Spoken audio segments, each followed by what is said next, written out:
이렇게 인사하시죠. 사랑합니다. 사랑합니다. 네. 숙제를 점검하는 겁니다. 네. 여러분, 사랑의 연사를 위해서 기도하셨습니까? 하나님, 제게도 사랑의 연사를 주시옵소서. 가능하면 원수까지 사랑할 수 있는 사랑의 연사를 주시옵소서. 아멘. 또 하나 더 있죠. 처음부터는 아니라도 사랑은 오래 참고, 사랑은 온유하며 시기하지 아니하며, 사랑은 자랑하지 아니하며 교만하지 아니하며, 무례히 행하지 아니하며, 자기의 유익을 구하지 아니하며. 안 따라하셔요? 예. 사랑을 담아 이번 한 주간 여러분의 피로와 또 세상의 모든 염려가 오늘 주님 앞에 다 내려지시기를 주님의 이름으로 축원합니다. 네. 오늘 제가 고린도전서 11장의 말씀은 이제 성찬에 대한 내용이지만 성례전에 대한 이야기를 모두 다 같이 하려고 합니다. 제가 PPT 띄워주세요. 네. 성례전이라고 하면은 우리가 그냥 세례 또 성찬, 성만찬이라고 하는, 만찬은 저녁에 먹는 거라서 만찬입니다. 성찬이라고 합니다. 이 세례와 성찬이라고 하는 우리 개신교회에서는 이 두 가지를 성례전으로 우리가 채택했습니다. 아까 영상에서 봤듯이 캐톨릭에서는 7가지 성사라고 부르죠. 성사. 제일 많이 들어본 캐톨릭의 성사는 뭐가 있어요? 고해성사. 네, 그런 게 있죠. 예, 마찬가지입니다. 성사를 우리는 성례라고 할 뿐입니다. 대신에 종교개혁을 한 우리 종교개혁가 목사님들이 그 성사 중에서 2가지만, 왜냐하면 이유가 이제 제가 이따가 설명을 드릴게요. 주님께서 직접 제정하신 성례는 이 세례와 성찬 2가지밖에 없습니다. 그래서 오늘 저와 함께 눈으로 보는 복음이에요. 제가 이렇게 제목을 묵상하면서 정했습니다. 눈으로 보는 복음인 이 성례전. 세례는 물로 하죠. 성찬은 떡과 포도주로 합니다. 그러니 여러분, 물과 떡과 포도주 안에 담겨있는 하나님의 변하지 않는 약속, 그 변치 않는 언약을 우리가 함께 보는 겁니다. 그래서 오늘 읽었던 말씀 이렇게 돼 있죠. 너희가 이 떡을 먹으며 이 잔을 마실 때마다, 이거 기억하셔야 돼요. 주의 죽으심을 언제까지요? 그가 오실 때까지, 그가 오실 때까지 전하는 것이니라. 이게 성례전의 정신입니다. 오늘 이 시간 세례와 성찬에 대해서 여러분 다시 한 번 더 말씀을 통해 주님께서 우리에게 직접 제정하신 이 성례를 통해서 주님이 다시 오실 때까지 우리가 소망으로 붙잡는 것, 그리고 성찬으로 말미암아 세례로 말미암아 주님이 우리에게 주시는 위로를 받고 그 위로를 소망을 가지고 끝까지 이어나가는, 그래서 정말 주님이 기뻐하시는 삶을 이 땅 위에서 살다가 잘했다, 착하고 충성된 종아, 칭찬받는 저와 여러분 다 되시기를 주님의 이름으로 축원합니다. 자, 그런데요, 왜 물일까요? 왜 떡일까요? 누가 그러더라고요. 굳이? 요즘 젊은 아이들이 이렇게 굳이? 아빠 왜 이 시점에 갑자기 굳이? 근데 제가 이렇게 질문했어요. 주님, 왜 굳이 물하고 떡입니까?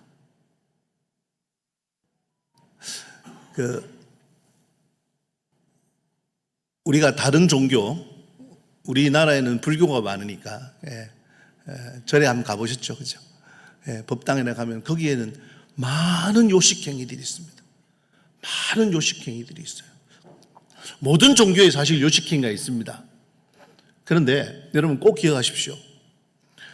우리가 다른 건 몰라도 성례만큼은 우리가 버려야 될 오해가 있어요. 세례와 성찬에서 우리가 버려야 될 오해는 뭐냐면 이게 요식행위가 아닙니다. 행사로 이렇게 해야지. 그러니까 요식행위가 아니라는 것은 뭘 뜻하는지 아십니까? 이건 꼭 지켜야 돼, 이게 아니에요. 한 가지만 예를 들어볼까요? 제가 어릴 때 성찬식 한다고, 제가 첫 번 성찬식이 제가 중학교 3학년 때였습니다. 세례를 받고 이제 처음으로 드디어 내가 성찬에 참여하는구나 했을 때에, 그때 떡은 어떻게 준비되어 되는 거 보셨어요? 저희 어릴 때는 할머니들이 떡을 하셨어요, 직접. 하얀 떡을. 성찬만 된다면 떡을 일부러 하셨어요. 그래서 그 떡을 아주 정확하게 잘라서, 그것도 딱 네모나게 자르시더라고요. 한 귀퉁이가 무너지면 그건 없어요. 그건 삐고 딱 정확하게 잘라서 그걸 우리 세례받은 성도님들 숫자만큼 딱 준비하시는 거예요. 그래서 이 뚜껑을 딱 열면 어떨 때 김이 모락 나요. 저 어릴 때 그 성찬을 첫 번 성찬으로 그 떡을 먹었습니다. 근데 지금은요, 웬 납작한 걸 주죠. 요식행위가 아닙니다. 이런 떡이든 저런 떡이든 사실은 뭐 괜찮다는 표현보다도 내 정성을 담아 준비하면 됩니다. 꼭 이것만이야! 라고 고집하면 이게 요식행위가 되어버립니다. 그리고요, 하나 더 중요한 건, 이건 교회사에서 굉장히 논쟁이 심했던 부분이에요. 자, 여러분도 한번 생각해 보세요. 우리가 나누는 떡과 포도주가 주님의 몸이요, 주님의 피입니다. 그죠? 그럼 이게 언제 주님의 몸이 되고 언제 피가 됩니까? 떡집에서 찔 때는 떡이었잖아요. 병에 담겨 있을 때는 포도주였잖아요. 이게 언제 주님의 몸이 되고 언제 주님의 피가 됩니까? 여러분, 제가 이 질문을 드리는 건 이게 교회사 쪽으로 신앙 논쟁이 엄청, 아마 수십 년간 논쟁했던 거예요, 이게. 그래서 썰이 많아요. 뭐 화채설, 뭐 무슨 설, 이렇게 굉장히 많아요. 그런데 여러분, 우리가 분명히 생각해야 될 건 뭐냐면, 이건 어떤 게 마술처럼 휙 바뀌는 그게 아니에요. 그럼 목사님, 주님의 떡입니다 하고, 주님의 몸입니다 하고 먹는데 몸 아닙니까? 우리가 그 예식에 참여함으로 우리를 위해 찢기신 주님의 몸을 기억해내는 거예요. 우리가 잔을 받아 마심으로써 우리를 위해 흘리신 주님의 보혈을 우리가 기억해내는 거예요. 주님이 그렇게 말씀하셨죠. 기념하라. Remember. 기억해라. 잊지 마. 잊으면 안 돼. 내가 너 때문에, 내가 널 위해서 죽었고, 내가 널 위해서 아팠고, 내가 널 위해서 상했어. 이걸 기억하는 거예요. 그럼 뭐 마술적으로 막 바뀌는 거 아니에요. 그래서 한때는 그랬습니다. 한때는 교회사적으로 보면 한때는 이 성찬의 예식이요, 성찬, 세례를 포함해서요, 세례를 포함해서 이 성례가 사실은 기독교에서 행하는 어떤 그런 주술적인 그런 걸로 알려진 때가 있었습니다. 로마 시절이 더 심했습니다. 로마 황제가 뭐라고 얘기했냐면, 저 인간의 살을 먹고 인간의 피를 먹는 저 무리들, 그들을 그렇게 박해하라고 그렇게 명령을 하기도 했습니다. 그 다음은요, 요즘 우리 현대의 그리스도인들이 많이 오해하는 게 있습니다. 이게 감정적인 거예요. 아까 영상에도 잠깐 나왔습니다. 성례는요, 세례와 성찬은요, 성령님께서 임재하시는 그런 예식이라 그랬어요. 성령님께서 임재하시는 거예요. 그럼 여러분, 성령님의 임재를 여러분은 어떻게 확신하십니까? 가슴이 뜨거워지고 눈물이 나고 그래야 됩니까? 그럼 아무것도 없으면요, 그러면요, 그럼 오늘은 그냥 맹맹하네, 그러고 가실 거예요? 아니에요. 여러분, 내 감정이, 내 느낌이 성령님의 임재를 판단하는 기준이 아닙니다. 성령님의 역사와 임재는 오직 언약하신 말씀에 기반합니다. 주님의 이름으로 모였고, 우리가 입술로 예수 그리스도를 구주로 고백하고, 그리고 내 안에 약속된 말씀을 믿는 믿음이 있노라 아멘 하면은 성령께서 임재하십니다. 우리 삶을 붙드시고 우리 삶을 이끌어 가십니다. 그리고 여러분이 세례를 받고 그래서 성찬에 참여하신다는 것은 오늘 지금 여기 우리 주님께서 직접 주신 이 예식에 함께 참여한다는 것을 의미합니다. 이거 놓치면 안 됩니다. 그래서 오늘 고린도서 11장 23절이 뭐라고 시작하죠? 내가 너희에게 전한 것은 어떻게 했다고요? 주께 받은 것이니. 사실 사도 바울이 이 말 하면 안 됩니다. 사도 바울은 주님께 직접 받은 적이 없습니다. 하지만 바울은 뭐라고 그러죠? 아니야. 성령께서 내게 그 임재를 직접 체험하도록 역사하셨어. 바울이 이렇게 당당하게 말했다면 우리도요, 저와 여러분도 이렇게 당당하게 말할 수 있습니다. 우리가 주께 받았습니다. 뭐를요? 이 세례와 성찬을요. 여러분, 오늘 우리가 세례와 성찬을 살펴볼 때에 분명하게 꼭 붙잡아야 될 첫 번째는 뭐냐 하면 주님께서 우리에게 주신 것이다.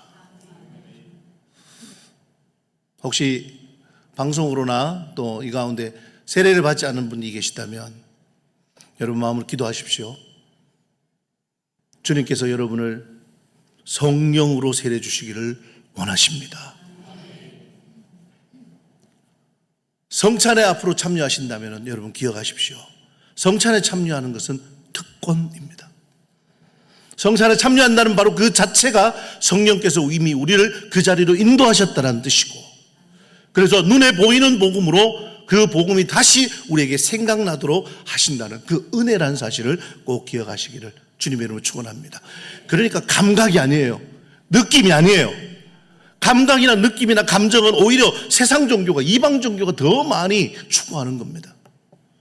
우리는 오직 약속된 말씀, 언약의 말씀, 그 말씀을 붙잡는 거예요. 물론 내 느낌이 그게 찾아올 때가 있습니다. 기쁘고요, 마음이 막 흥분이 되고요, 목소리가 더 커지고요, 감정이 동반되는 거죠. 감정이 동반. 하지만 제가 지난 주일에도 한번 설명드렸죠. 성령의 능력, 성령의 은사는 절제할 수 있어야 됩니다. 절제할 수 있어요. 거쳐야 할 때, 그리고 외쳐야 할 때를 분명하게 할 수 있습니다. 그래서 여러분 요 꼭 세 가지를 분명하게 기억하시죠. 주님께서 나를 기념하라라고 하신 말씀, 나를 기념하라 하시고 제정하신 이 성례는요, 거룩한 말씀, 정말로 변치 않으시는 예수님 그 시절이나 지금이나 변함없이 동일한 그 말씀으로 지금 이제 눈에 보이는 표시죠. 물과 떡과 포도주로 우리에게 보여주셔서 우리 마음속에 확실하게 변함없이 하나님의 은혜가 내게 항상 머물러 있습니다를 고백할 수 있도록 우리에게 주신 것이 바로 성례라는 사실을 꼭 기억하시는 저와 여러분 다 되시기를 주님의 이름으로 축원합니다. 자, 그러면 제가 세례와 성찬 이 두 가지를 한 번 더 좀 자세하게 또 알아볼게요. 첫 번째는 세례입니다. 세례는 제가 이렇게 좀 비유를 하고 싶어요. 혼인서약이에요.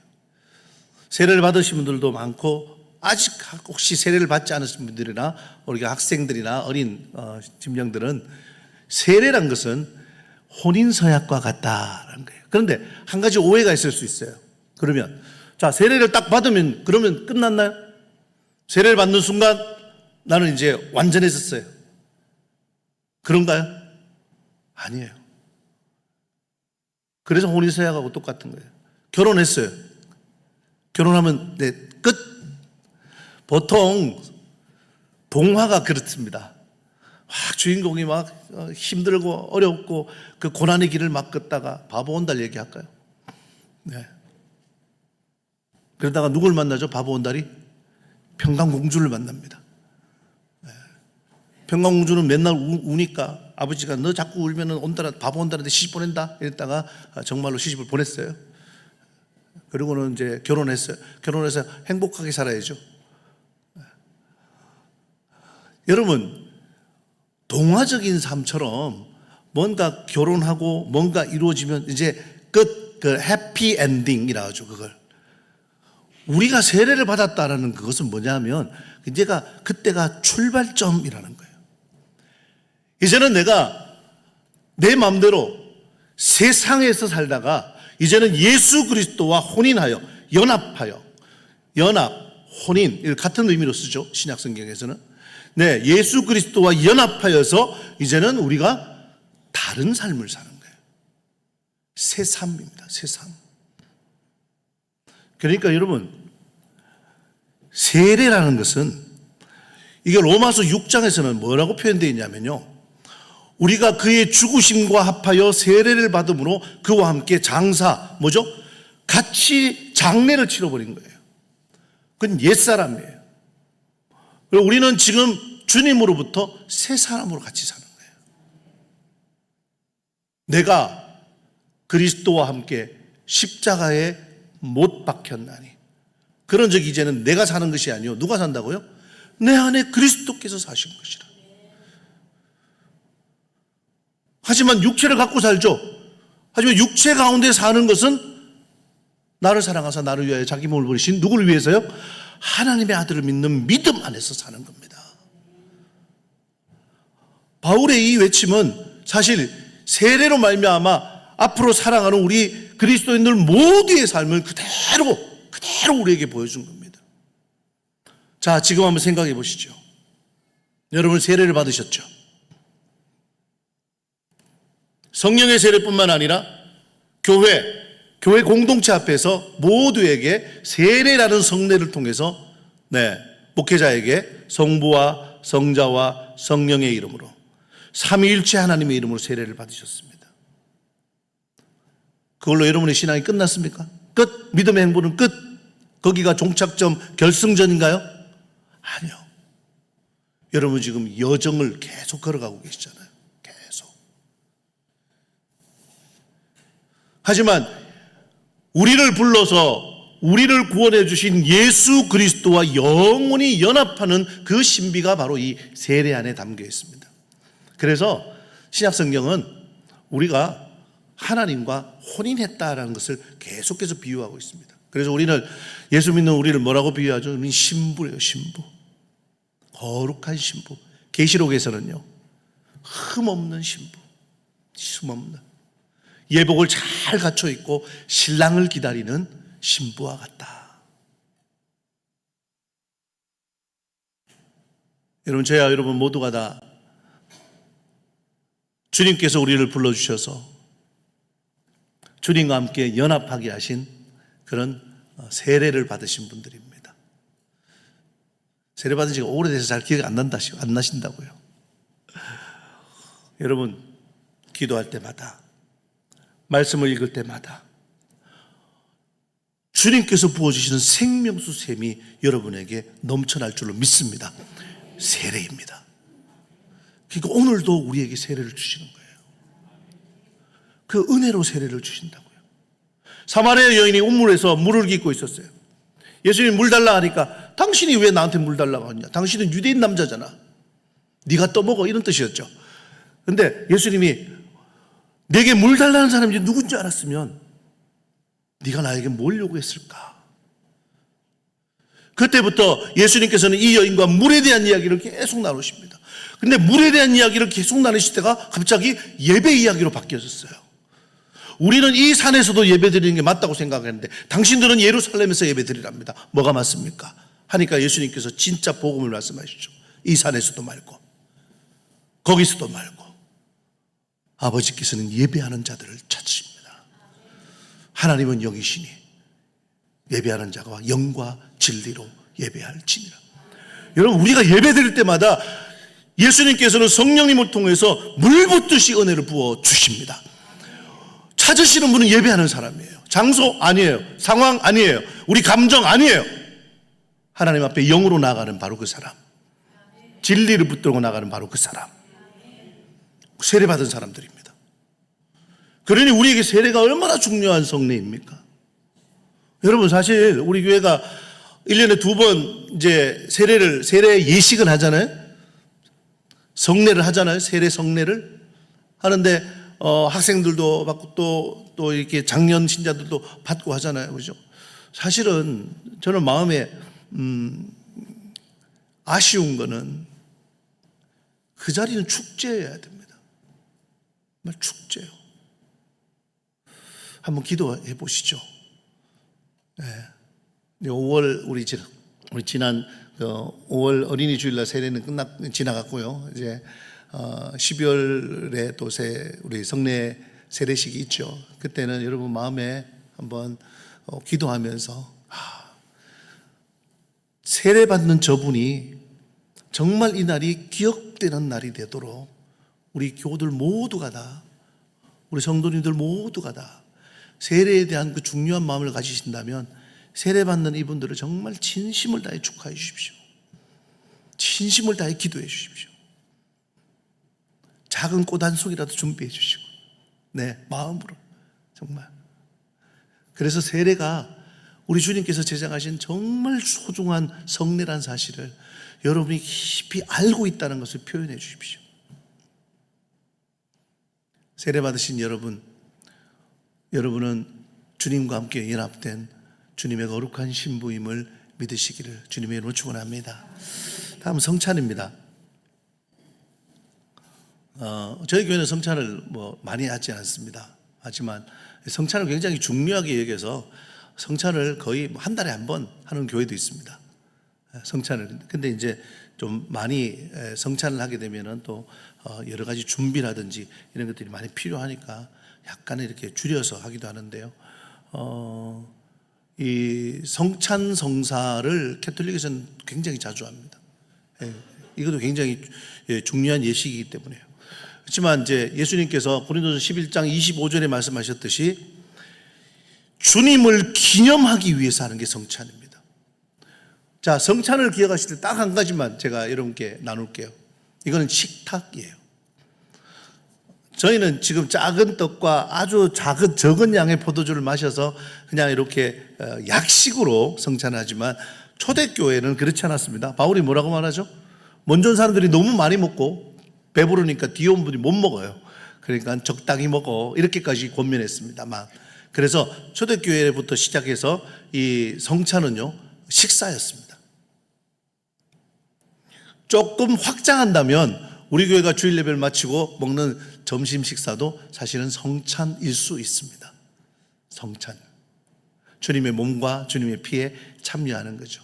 근데 여러분, 성찬을 먹었다고 해서 이게 내 영이 막 왕성해지고 이게 무슨 피로회복제처럼요, 그건 아닙니다. 이건 공동체적으로 생각해야 돼요.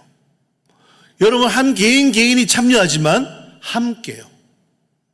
교회 공동체가 함께 우리가 예수 그리스도의 보혈을 나눈 한 가족임을 그 식탁을 통해서 우리가 함께 표현하는 거예요. 그래서 여러분, 우리는 우리말에 참 좋은 표현이 있죠. 식구라고. 식구는 누가 식구예요? 예, 같이 밥을 먹으면 식구예요. 그래서 우리 밥 한번 먹으면 친해지잖아요. 지금 성찬은요 그런 의미입니다. 주님의 몸과 주님의 피를 함께 먹어서 나눈 우리는 가족입니다, 이런 표현이요.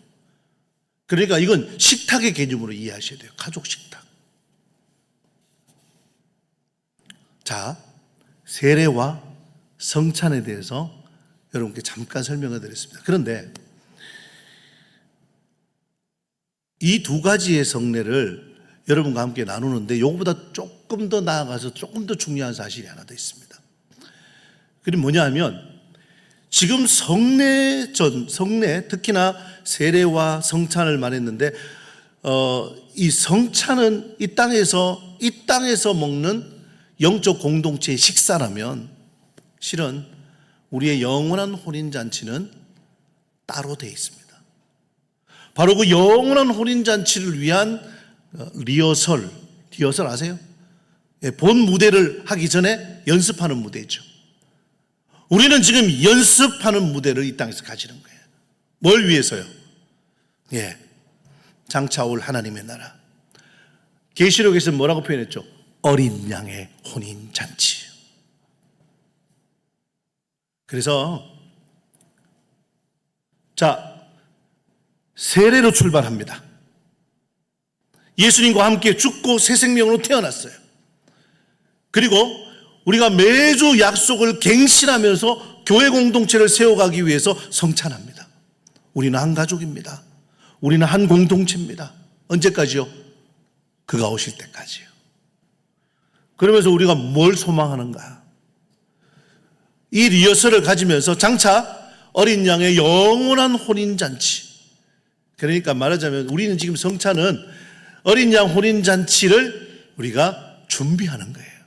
한번 예행 연습해 보는 거예요. 예행 연습. 그래서 오늘 읽었던 말씀 고린도전서 11장 26절에 예수님이 이렇게 말씀하셨죠. 너희가 이 떡을 먹고 이 잔을 마실 때마다 주의 죽으심을 언제까지요? 그가 오실 때까지 전하는 것이니라. 로마서 6장 3절은 이렇게 말합니다. 무릇 그리스도 예수와 합하여 세례를 받은 우리는 그의 죽으심과 합하여 세례를 받았습니다. 참 가만히 생각해 보면요, 우리가 지금 세례를 받고 교회에서 성찬을 나누고 또 예배를 드리고 기도를 하고 셀 모임을 갖고 기관 모임을 가지고 봉사하고 헌신하고 이 모든 것이 어떻게 보면 정말 주님이 다시 오시는 그날에 우리가 주님 앞에서 정말 온전한 주님과의 식사, 온전한 주님과의 장치를 우리가 준비하고 있는 모든 과정일 수 있습니다. 그러니 여러분에게 주신 하나님의 약속이 분명하고 변치 않는다면 저와 여러분의 일상도 흔들리지 말아야 합니다. 말씀을 읽고 또 그 말씀 안에서 살아가기 위해서는 여러분 우리가 세 가지를 꼭 기억해야 됩니다. 세례와 성찬에 대한 요 생각을 분명하게 붙잡고 첫 번째, 여러분 감각이나 감정에 속지 말아야 돼요.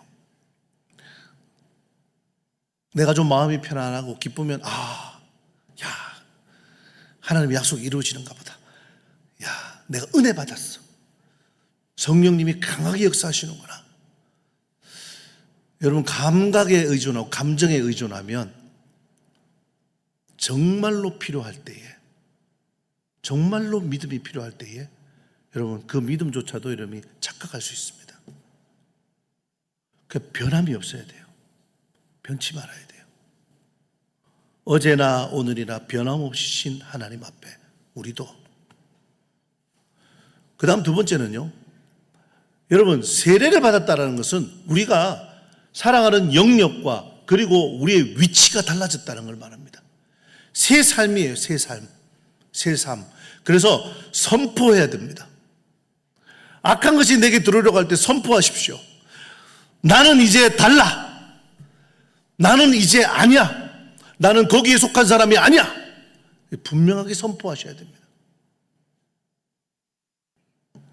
직장에서 회식 자리에서 괜찮아, 한 잔은 괜찮아. 예전에 제 아들이 아빠 그럴 땐 또 어떻게 해야 돼요? 그러더라고요. 네가 그걸 묻는 자체가 이상하다. 아빠는 도저히 받아들일 수가 없다. 그걸 갈등하면 안 된다. 선포해라. 저는 그걸 안 먹기로 결심했습니다. 선포를 해라. 저 교회 다녀요. 아니요, 그런 게 이유가 안 돼요. 내 스스로 내가 그 자리에서 이것을 하겠습니다, 하지 않겠습니다를 선포해야 돼요. 분명하게요. 여러분 세례로 말미암아서 여러분은 주님과 혼인했습니다. 그걸로 끝이 아니라 계속해서 여러분 그 상태를 유지해 나가야 되죠.